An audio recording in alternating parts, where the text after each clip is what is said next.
Saudara, setelah kasus ini ramai, pemerintah desa Keser Blora langsung mengembalikan uang BLT itu.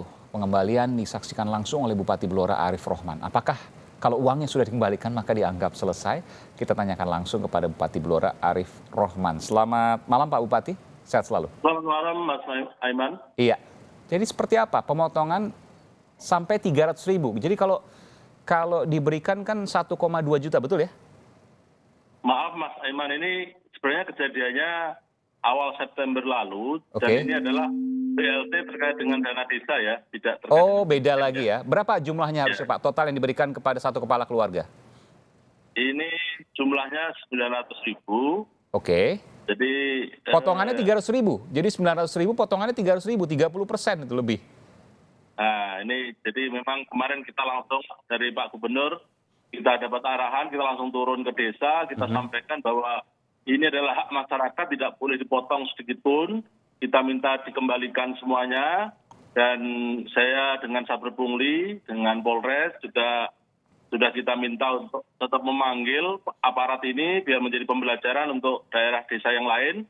Dan kita juga sudah launching untuk nomor pengaduan, dan kalau ada masyarakat yang merasa dirugikan atau dipotong, silahkan nanti melapor dan akan kita tindak lanjuti. Iya. Prinsipnya bahwa kita mengamankan program ini bahwa tidak boleh ada sepeser pun uang yang dipotong. Ada berapa total penerima dana desa ini Pak? Berapa kepala keluarga? Kalau di Keser ada sekitar 102 penerima Mas Aiman. Oke, yang dipotong berapa banyak?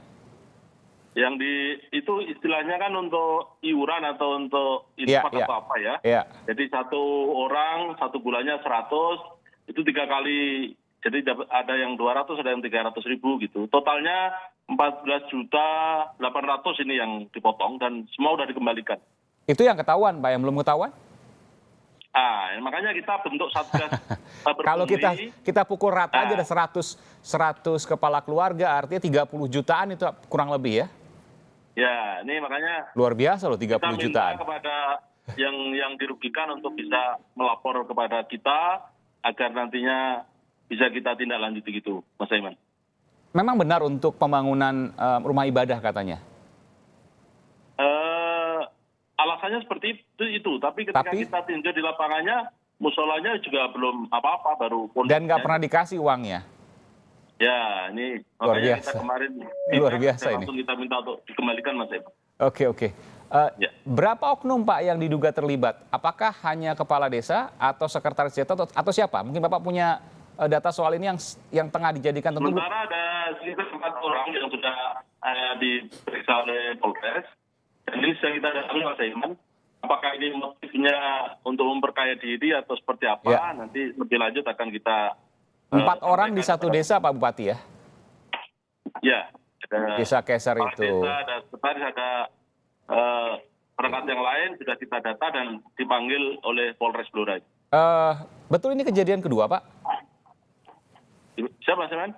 Betul ini kejadian kedua, bukan pertama kali di bulan September lalu yang ketahuan sekarang ini kejadian kedua? Yang pertama kemarin ada itu oleh istri oknum perangkat desa juga, satu orangnya dipotong 20.000. Oke. Ada sekitar 40 orang yang dipotong tapi juga sudah dikembalikan.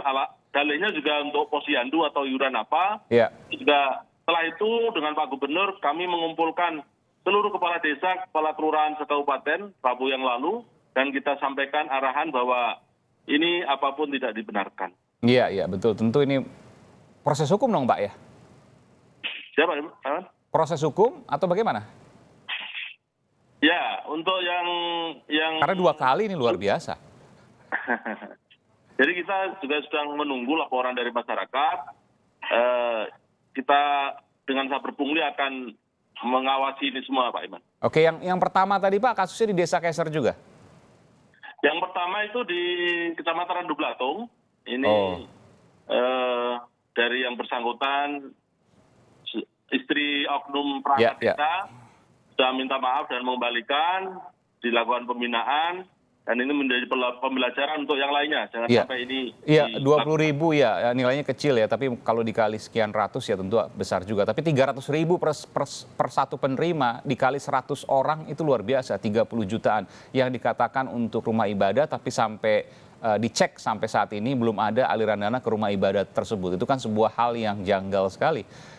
Kalau bicara ini hanya satu desa, kok rasanya nggak mungkin ya Pak? Karena kan biasanya komunikasi atau minimal tidak berani mengambil sebuah inisiatif kalau tidak ada contoh yang lain misalnya. Atau ketika ada contoh yang lain, maka desa yang lain juga mungkin ikut juga. Apakah ada indikasi ke arah sana? Ada desa yang lain juga yang ikut-ikutan motong-motong uang BLT?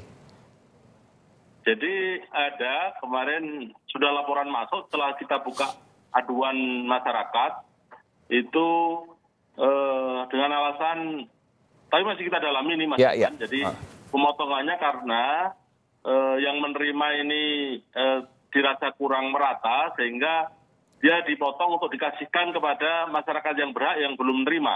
Nah ini sebuah modus juga dan ini sedang kita dalami juga. Ini kalau ini jadi alasan pembenar kan nanti juga nggak benar juga.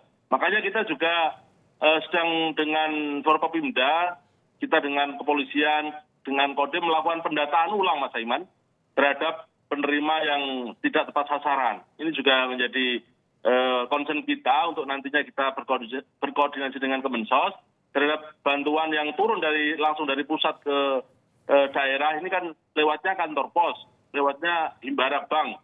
Jadi kita juga kadang datanya orangnya sudah meninggal, masih masuk data. Lah ini kan berkait dengan pendataan. Iya. Tentu harus dicek betul. Tapi ketika memang ada indikasi, apalagi lebih dari satu kali, tentu proses pemaafan tentu ini menjadi sebuah pertimbangan. Apakah proses hukum ataukah proses yang lain. Tapi yang jelas ada unsur pidana di sini. Betul ya Pak? Ya. Ini kita dengan kepolisian terus mendalami Pak Iman. Untuk laporan-laporan yang sedang masuk kita inventarisir. Apabila itu memang memenuhi unsur ya kita akan lanjutkan proses hukumnya Pak. Angkanya kalau dilihat 30 juta rupiah kalau memang semua ada ini ya, itu sangat besar untuk satu desa Pak ya? Iya, ini menjadi keprihatinan kita Pak Iman. Makanya kita bentuk Satgas ini agar ini menjadi pembelajaran desa yang lain, jangan sampai ini dilakukan. Ada upaya untuk mencegah hal ini Pak, agar BLT, nanti kan ada banyak BLT, ada BBM juga dan lain sebagainya. Bagaimana mencegahnya? Jadi kita dengan sinergi dengan kepolisian, dengan TNI, kita juga sosialisasi terus dengan tokoh masyarakat, agar masyarakat ini juga punya kesadaran kalau memang dia tidak merasa sudah tidak berhak lagi untuk jangan. Ini kan di bawah aja ada kecemburuan, kok yang dapat itu saja. Nah, kadang yang dapat juga keluarga dari aparat di desa dan sebagainya. Nah ini makanya upaya awal kita adalah bagaimana pembenahan data ini agar lebih presisi, lebih tepat sasaran penerima bantuan ini, Pak Iman. Dan satu lagi terkait dengan pengaduan yang mungkin terbuka berkeliling di desa, satu desa ke desa yang lain dari pihak kabupaten. Gitu, Pak, betul, kita dengan Babinsa, Babindinas, dari dinas ini sudah berkeliling juga untuk melakukan pemantauan, Pak Iman. Baik, terima kasih Pak Bupati, Pak Arif Rohman, Bupati Blora, Jawa Tengah telah memberikan informasi di Sapa Indonesia Malam terkait dengan pemotongan 300.000 dari 900.000 per kepala keluarga. Ada 100 kepala keluarga yang diduga kemudian dipotong. Nanti kita akan lihat sementara ini baru terkumpul 14 juta rupiah dari uang potongan itu. Apakah mungkin semuanya dipotong? Nanti kita akan lihat. Terima kasih Pak Arif Rohman, Pak Bupati. Selamat malam, sehat selalu.